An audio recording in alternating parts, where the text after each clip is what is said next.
Hello mga kamahalan, at for today's video we have the new package from Lazada. At ito nga pala yung nabili nating Earmore na model niya is M20T Pro. So gagamitin natin tong product na to para sa ating hearing protection. Hindi na tayo masusuot ng bulky na mga headphone na noise cancelling. So gamit na lang tayo ng earphone.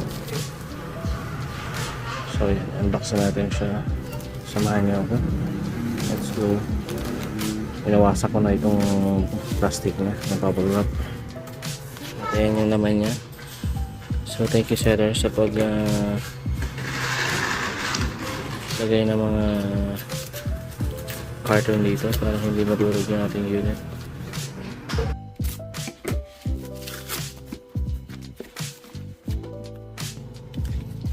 At ayan, kita nyo naman yung box. Mukhang elegante naman siya at legit naman ito. Earmore M20T Pro. So ayan. Yan ang ating box. So check natin. Oops. So wala na yung kanyang mga seal. So do not accept if the seal is broken. Pero since nabili natin tong online, so baka chinek na rin to.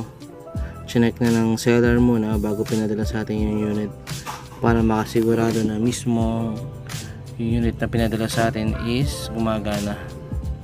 So yan yung box. Okay, yun yung sa loob niya. May kasama rin siyang manuals at yan yung orientation ng headset. So hindi na naibalik ng maayos ni seller. So ayan, sana lang is gumagana talaga at hindi japeke itong unit na nabili natin. Dahil kung japeke ito, sure ipabalik natin ito kay seller.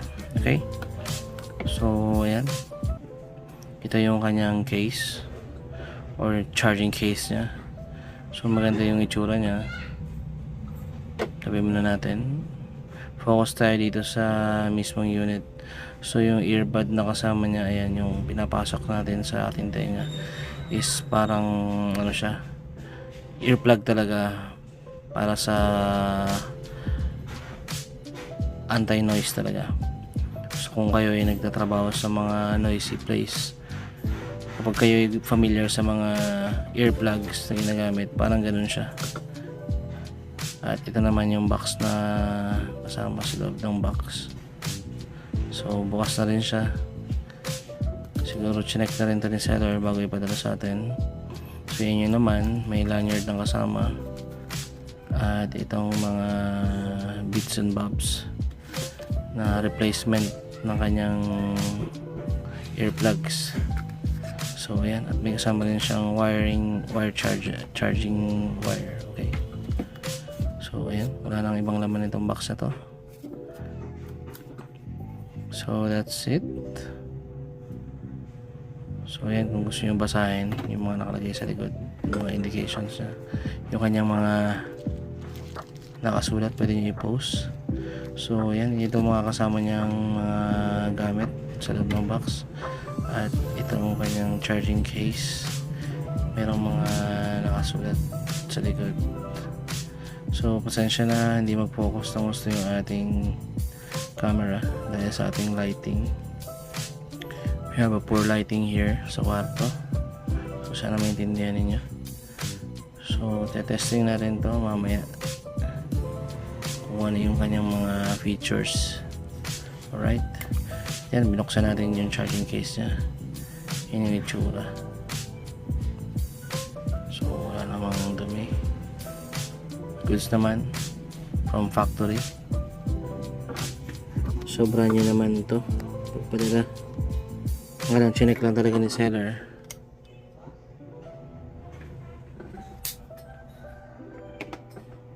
So ayan, Earmore ang kanyang box.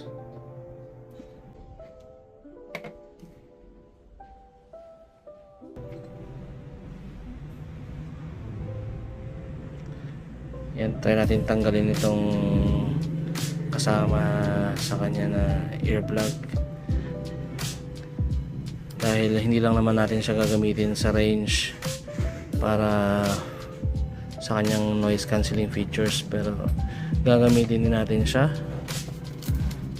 pang daily kapag kailangan natin makinig ng mga alam mo yun Bluetooth, Bluetooth head, gagamitin natin siya as a Bluetooth earphone para makinig ng mga music tsaka manood ng mga videos. So yan, this is me wearing the Earmor M20T Pro.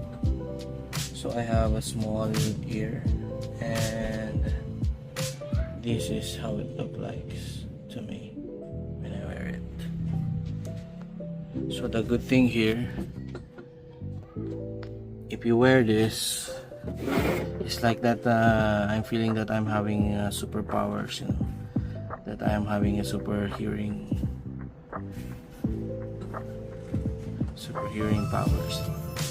If you single click the left or the right, it will change to its modes.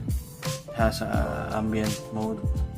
Second is we have the silent, and the third is we have the voice amplification mode. See, right now I am in the quiet mode. It's like all of the sounds around me is in silent. Now I am in the ambient mode settings, so all of the sounds, even the small sounds around me, I can hear them a little bit louder, and all the voices outside, they're speaking out there, a little bit, it's amplified, it's getting louder, I can hear them. It's just a little bit weird, you know, because I'm not used to this. And so right now I'm in the clear voice. This clear voice mode, even I speak now, I can hear my voice. It's like you know, robotic, not that robotic too much, but it's getting like I am having a microphone, like I'm speaking in the microphone, and I can hear my voice a little bit nice. It's like I'm in the studio. And then now after I push that one again, it will turn back to silent mode. So 3 modes we have. So it's nice. Wow, thank you Earmor for making this product. Then I will have to test this one on the range, and we'll see its better performance. I hope you like the video, and please don't forget to hit the like and subscribe. It will help me a lot on my channel. It will help me a lot. Thank you.